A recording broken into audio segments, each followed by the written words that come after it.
Great job for JMU in terms of staying in front of the ball. The shot clock now has gone under 10.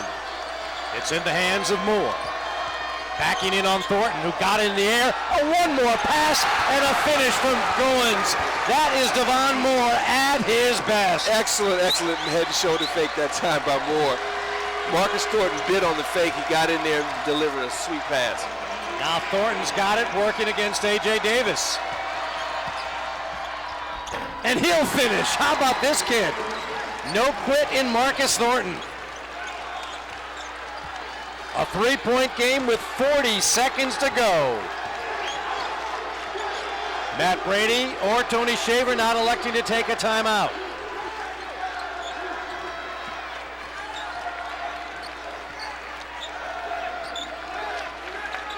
Some hand signals from Devon Moore to tell his players what he wants.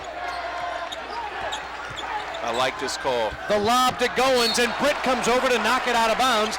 JMU will have it with 6 to shoot and 17.2 left in regulation. I like the idea, though. It was a little ball screen trying to get Rashawn Goins on the slip going to the basket.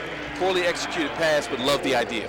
A 30-second timeout from Matt Brady as he and his crew with Mike Dean there trying to figure out what they'll do offensively.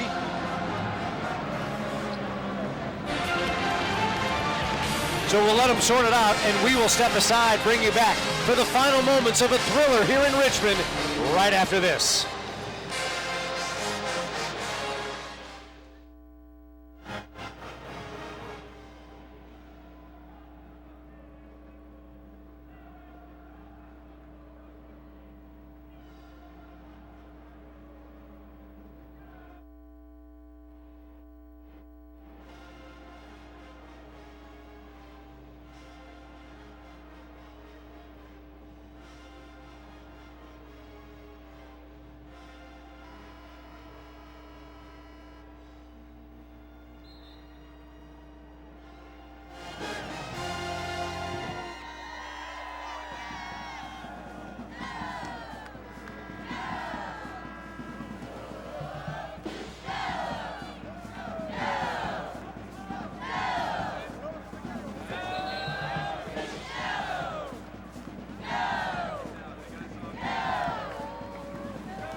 A three-point JMU lead, 17.2 seconds remaining, but they've got 6 on the shot clock. Brett Harris, what was Matt Brady talking about in the huddle?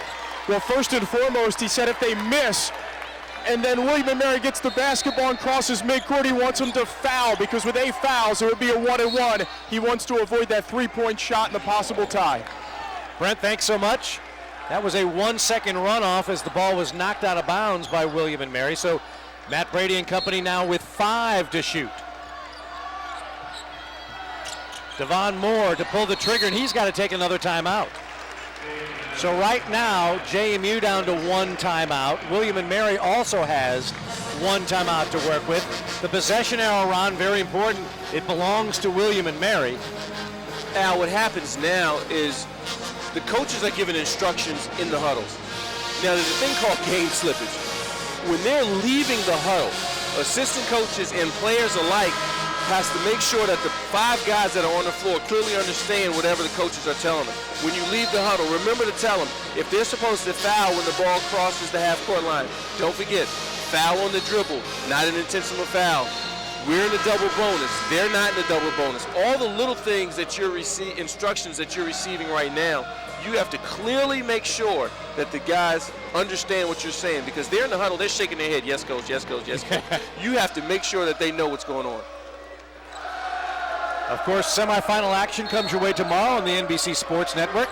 My partner, Ron Thompson, will be joined by Todd Harris for all the action, and out of bounds as Devon Moore kind of lifted his head up and got it in on the sideline. So turnover, JMU, and now we'll see where the foul will come. Exactly. They're probably not going to go right away. As you see, a little careless. You got to go after that ball with 2 hands if you're Devon Moore. They're probably not going to look to foul right away, but if they get in trouble, make an aggressive play for the ball, so they're taking 2 shot attempts. They don't want to foul Thornton. He's open for 3 and misses. And here's Ron Curry with a big-time rebound. Devon Moore passed up the opportunity to foul Thornton, and Thornton was wide open where he wants it and couldn't hit the 3. Couldn't have gotten a better look, and Devon Moore right now is talking to A.J. Davis. I think they were supposed to switch those ball screens, and when he got hit with the screen, no one was there for the switch. Marcus Thornton couldn't have gotten a better look. He had a wide open, clear look.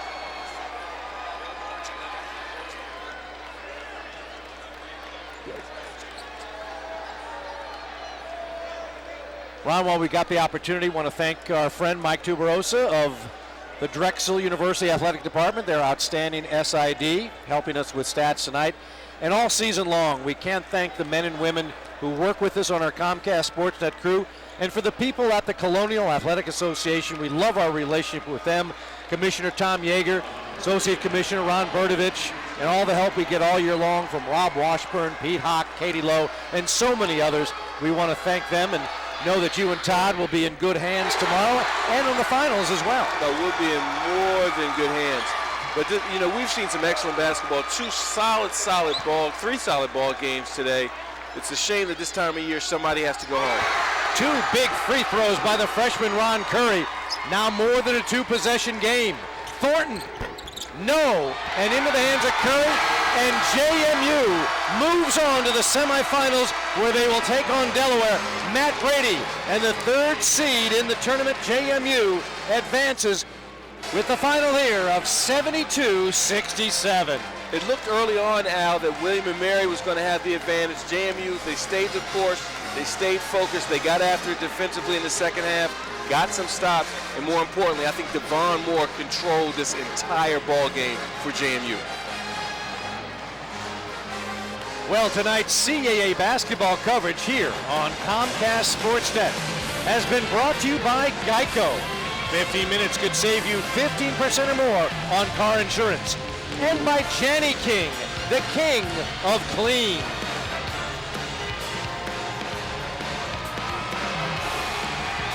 Well, that'll do it for us here in Richmond, Virginia. For my partners Ron Thompson and Brent Harris, I'm Al Koken saying good evening from the Richmond Coliseum. The final score of our last quarterfinal game, James Madison 72, William & Mary 67.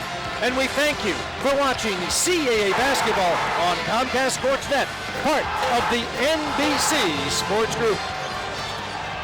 The Dukes move on to semifinals tomorrow on the NBC Sports Network.